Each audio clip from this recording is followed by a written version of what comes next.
Здравейте, приятели! 21 септември сме, 2025. Нарочно изчаках да я все пак утре. Имаме матч с Ботев Враца. Дали ще пуснат билетите, да ви кажа какви са цените, къде ще се продават. Пълна мъгла. Нито на нашия сайт, нито на сайта на Ботев Враца. Все едно утре няма да има матч. Абсолютна аматьорщина и от двата отбора. Иначе вчера едно кратко съобщение. Душан Киркез вече не е треньор на ЦСКА. Ей! Но идва Валю Илиев. Валю Илиев е много противоречива личност. Беше при числата дълги години. Не знам как ще го приеме публиката. Надявам се да не е постоянен наставник. Аз лично съм скептичен за него, но му пожелавам успех. Дано да вземе матча утре.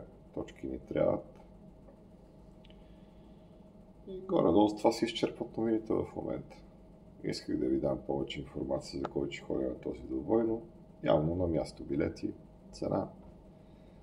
Изненада. Каквото се падне. Как дойде? Ето гледам сега сайта на Ботев Враца.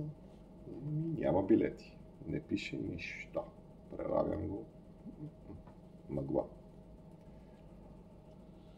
Това, което иска да ви кажа, приятели, само ЦСКА. Това са новините към момента от ЦСКА. Ако има нещо много интересно, ще направя ново видео.